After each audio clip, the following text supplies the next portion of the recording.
Welcome back to CBS Sports HQ Spotlight. And the Rams and Bears, they meet in the divisional round this weekend in the ultimate throwback football weather game. The temperature is supposed to be around 7 degrees at Soldier Field. Bears coach Ben Johnson knows these temps could call for a heavy dose of that run game. Weather games like this, you certainly want to be able to lean on your run game. So those are some elements we're looking at. What can we do to help ignite that? Is both efficient runs to stay on track and ahead of the chains, and also explosive runs as well. Where can we find a few of those? All right, welcome back, Mike Renner and JP Acosta. Thanks for hanging out with me. Guys, we'll get to the run game in just a minute, but Mike, this turnaround for the Bears, pretty remarkable. How has Ben Johnson been able to pull this off? I mean, he has so many weapons at his disposal that he's been like a kid in a candy store. He's been able to pull this off because he is right now, like a top 5 play caller, top 5 play designer, a top 5 game planner, just everything that it comes to when it comes to offensive football.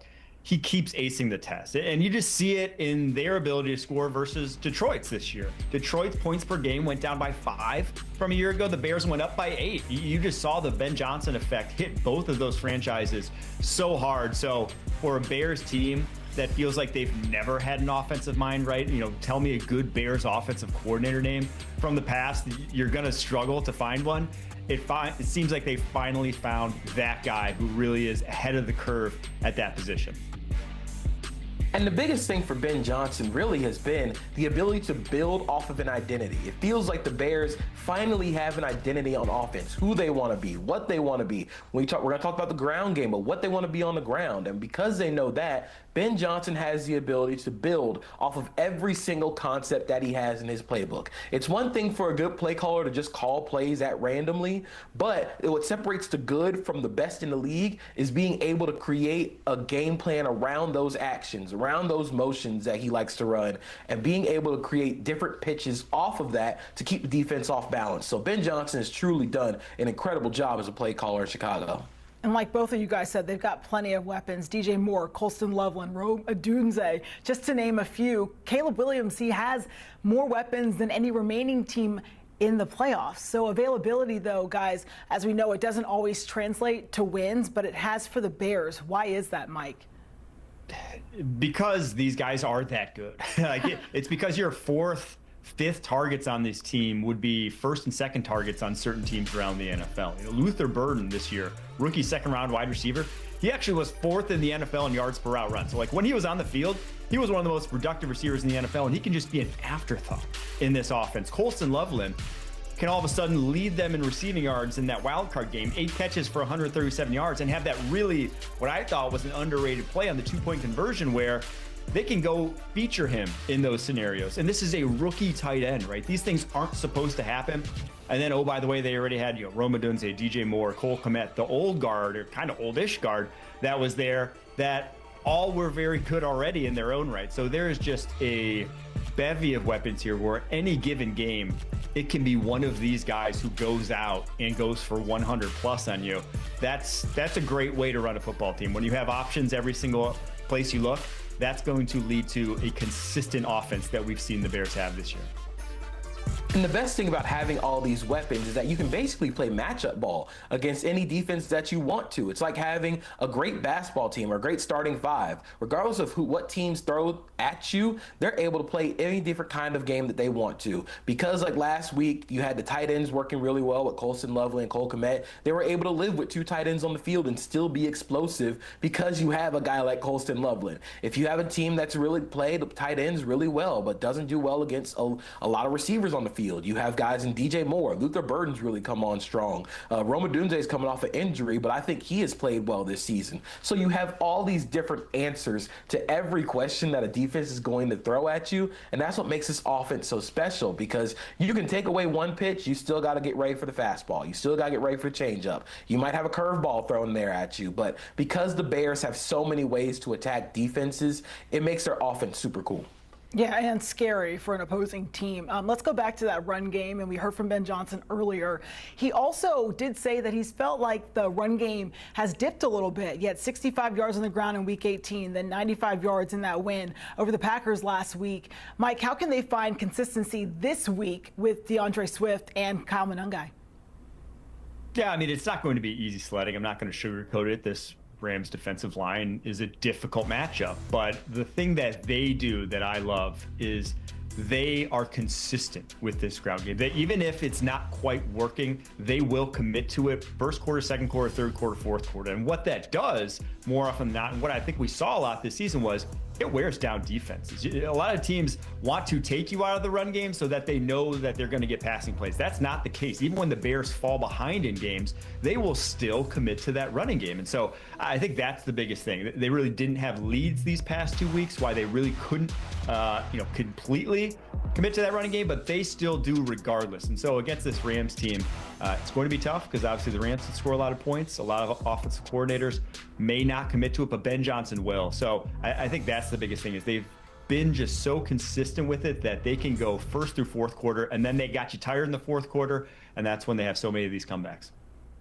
And I think for the Bears run game specifically, they lean on the identity of outside zone. You want to try and get those linemen like Joe Thuney, Jonah Jackson up to the second level. And they've struggled over the last few weeks because those guys haven't been able to get to the second level. A lot of linebackers have gotten free run-throughs to make tackles for loss in the backfield. So in this game, I hope for Ben Johnson that he doesn't try and get cute to get the run game going. You saw it happen in the Packers game in the first half. When the run wasn't working, they went to a lot of trick plays, withdraw plays to DJ Moore. They tried to do reverses to Luther Burden.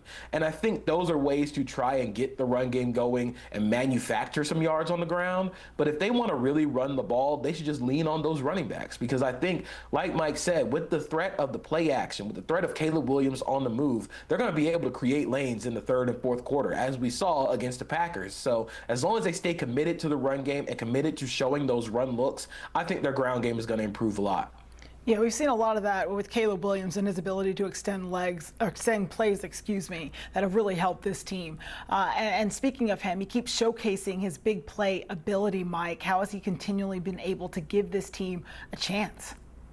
Yeah, I mean, this is the Caleb Williams we thought we were going to get when he went number one overall out of USC, right? This is the guy we saw why he won a Heisman, is because with his mobility, with his arm talent, he can touch every area of the football field and buy himself enough time to let guys get open at those deeper areas of the field that it takes longer to get to, right? So they have the highest explosive play rate in the NFL this season, this Bears offense. It is a feast or famine sort of offense, but it seems like every week they get some of those feast plays, and especially when they need them, especially when it's the fourth quarter and they're coming from behind.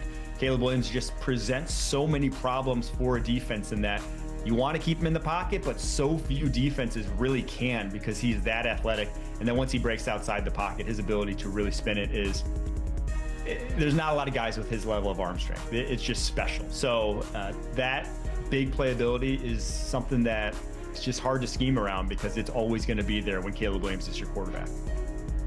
And I don't think Caleb Williams gets a lot of credit for avoiding negative plays. I think people look at the completion percentage and say, oh, Caleb Williams had a bad year, he's inaccurate, when a lot of those passes are throwaways after he has escaped the pocket and been able to make something out of nothing, or tried to make something out of nothing. So I think with Caleb Williams, his ability to avoid sacks, avoid turnovers, I think with that combined with his ability to extend plays downfield with his legs and with his arm, where they can truly extend to every part of the field, it makes him such a dangerous quarterback and a dangerous team to defend, because you have to cover every blade of grass. It's like trying to defend a great three-point shooting team in basketball. Once they cross half court, you got to start defending them, and that's what it feels like playing this Bears offense. Yeah, game over when that starts to happen and someone's raining threes on you. We've seen this Bears secondary start to really gel together, but is it enough to slow down Matthew Stafford and these Rams? We'll see. I mean, it's going to be their best chance of doing it, right? I don't think anyone's really stopped this Rams offense. It's very difficult, too, when they have that level of talent. But this is going to give them their best shot. The fact that Jalen Johnson, Kyler Gordon, CJ Gardner-Johnson should all be healthy, should all be playing in this game, because all season they were banged up. I mean, that was one of the storylines for this Bears season, was how much they had to scheme around the fact that all their corners were hurt. Well, now hopefully they're all back. Obviously, Kyler Gordon didn't look all the way back last week. He looked like their weakest link, but now he's, 2 weeks removed from injury. Hopefully you get a better version of him this week. So I think if they are going to win the Super Bowl, this secondary is going to, as you said, gel right at this time. I don't know if they're going to slow down the Rams as much as they are going to create turnovers, but I do think this secondary gelling is going to help them win a Super Bowl. Like I said, Kyler Gordon is still trying to get his legs back under him. He was injured for a large part of the season. Jalen Johnson is still recovering from injury, but I do think when both those guys are on, you have the ability to play matchup ball. You have Kyler Gordon in the slot, and you can play him either outside or inside to kind of create different problems for the offense to solve. And with Jalen Johnson beginning to get his legs back under him, being a lot better in man coverage than he has been over the last few weeks, I think that'll really help this team out a lot. The Bears play a lot of man coverage. They're 8th in the NFL in man coverage rate, and that's what Dennis Allen does. So if this team is going to continue to play man coverage, they're going to need their secondary to play really well. And they're going to have to also battle the weather, guys. I know you two don't fare well in the cold, as we learned from JP off camera that he would wear a bubble jacket underneath the football uniform. Disappointed. Yeah, I'd be the first guy with the big old puffy jacket on over the uniform. It looked like a cape. Make sure that you all roast him on the podcast. Thanks, guys. Pushing the Pile podcast, that is, and you can catch these two on it with all the latest on what's going on in the NFL playoffs. You can also scan that QR code right there on your screen for more information.